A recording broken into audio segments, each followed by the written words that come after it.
Kisah ini melanjutkan episode sebelumnya, di mana Arjuna telah dipancing untuk mengejar pasukan Trigarta yang menyerang negeri Wirata. Sementara Guru Drona telah menyusun strategi tempurnya yang bernama Formasi Cakrabyuha.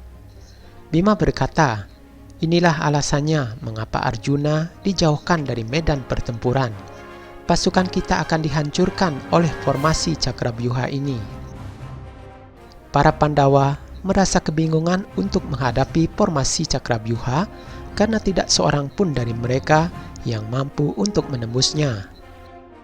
Abhimanyu menawarkan dirinya untuk memasuki formasi tersebut dan akan menghancurkannya dari dalam. Namun Bima melarangnya dengan mengatakan mengorbankan saat ini demi melindungi masa depan adalah hal yang benar. Tetapi mengorbankan masa depan demi melindungi saat ini adalah kebodohan. Kau adalah masa depan kami. Meski kemungkinan kematianmu hanya sedikit dan kami izinkan kau ke sana, maka memberikan penjelasan kepada ibumu Subhadra dan juga Pancali akan sangat sulit. Sementara itu, di tenda para Pandawa, Uttari sangat mencemaskan keadaan suaminya karena ia tahu bahwa formasi Cakrabyuha telah dibentuk untuk menjebak Abhimanyu. Namun Drupadi meyakinkan Uttari bahwa tidak ada hal buruk yang akan terjadi pada Abhimanyu karena perlindungan dari keempat pamannya itu, dan selama gelang yang ia berikan masih dipakai oleh Abhimanyu, maka kejadian buruk tidak akan bisa menimpa dirinya. Pangeran Drestadyumna segera memberikan komando kepada para prajuritnya untuk menyerang.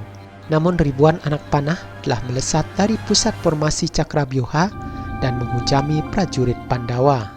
Banyak prajurit dari kubu Pandawa itu telah gugur dalam serangan tersebut. Sementara para Pandawa tidak mampu berbuat banyak dan kehilangan banyak pasukannya.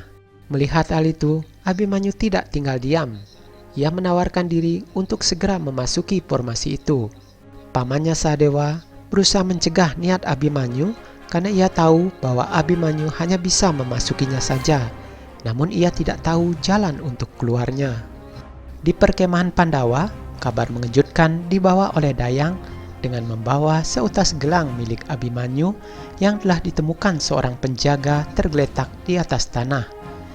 Dengan tangan bergetar, Drupadi segera mengambil gelang tersebut. Uttari menanyakan apakah itu pertanda yang buruk. Drupadi mengatakan bahwa itu adalah gelang yang diberikan kepada Abhimanyu. Ia bingung kenapa gelang itu bisa terlepas dan takdir begitu kejam kepadanya. Uttari sangat terkejut mendengar berita itu dan ia pun jatuh pingsan. Setelah mendapatkan pemeriksaan, tabib mengatakan bahwa Uttari saat ini sedang mengandung. Mendengar kabar itu, Subhadra merasa sangat gembira karena akan segera memiliki seorang cucu. Dan ketika nanti Abhimanyu pulang sebagai pemenangnya, ia pasti akan merasa sangat senang.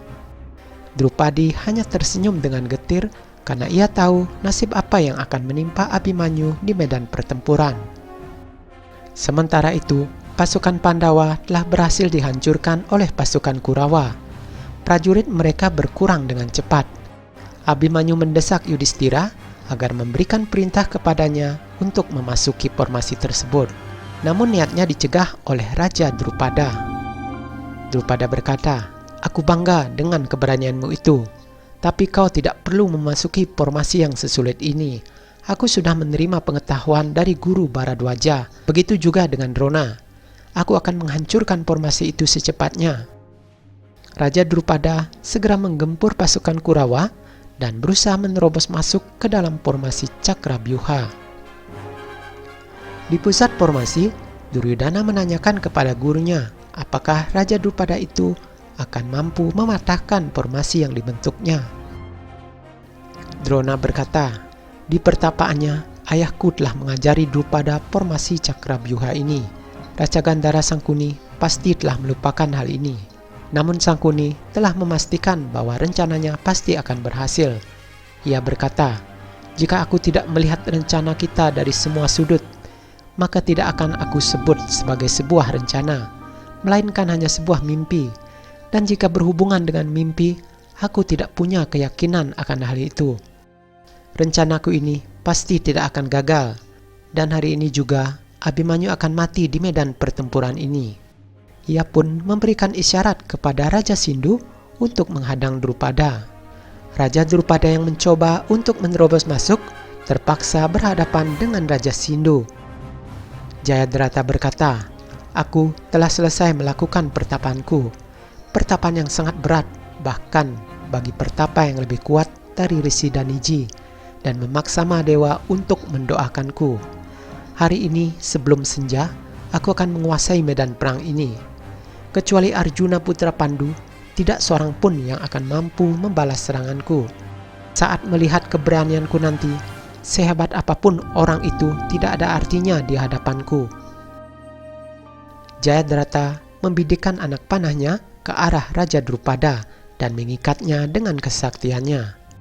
Para Kurawa merasa sangat senang melihat Drupada dapat diatasi oleh Jayadratha, dan pancingan untuk Abimanyu akan segera berhasil. Melihat hal itu, Abimanyu meminta kepada pamannya Yudhistira agar mengizinkannya untuk segera memasuki formasi Cakrabyuha itu, karena pamannya Sri Krishna pernah bilang bahwa ini adalah hari di mana seorang kesatria akan mendapatkan kesempatan terbaiknya, dan ia tahu dirinya telah ditakdirkan untuk itu.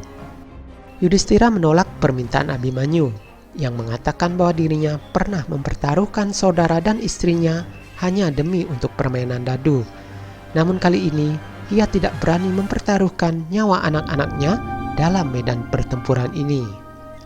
Namun Abimanyu berkata, "Kalau kita kehilangan semua pasukan, maka kita pasti akan kalah. Kalau aku tidak bertempur hari ini, maka aku tidak akan bisa bangga sebagai seorang kesatria." Nakula setuju bahwa Abimanyu bisa saja membuka jalan bagi mereka untuk mencapai pusat formasi, di mana para pimpinan Kurawa pasti berada di pusat formasi. Yudhistira pun mengizinkan Abimanyu untuk memasuki formasi tersebut, dan mereka berempat akan menjadi pelindung baginya. Abimanyu segera mengarahkan keretanya dan mendobrak formasi Cakrabyuha yang ada di depannya. Para Kurawa yang tengah menunggu di pusat formasi membiarkan Abimanyu untuk masuk lebih dalam. Duryodhana berkata, "Abimanyu pantas untuk mendapatkan sambutan, maka persiapkanlah semuanya. Ini akan menyebarkan rasa takut di hati anak-anak Pandu dan akan membuat mereka terpukul seperti halnya penyambutan Abimanyu." Abimanyu pun terus merangsek maju dan menghancurkan sisi formasi dengan anak panahnya. Sementara itu keempat Pandawa telah pula bersiap untuk menerobos masuk lewat jalan yang telah dibuka oleh Abimanyu. Di pusat formasi, Duryodhana kembali mengingatkan kepada temannya karena agar hari ini ia memenuhi janjinya untuk membunuh Abimanyu. Nah, apakah Abimanyu akhirnya akan mati di tangan Raja Anggakarna? Nantikan kisahnya dalam episode selanjutnya.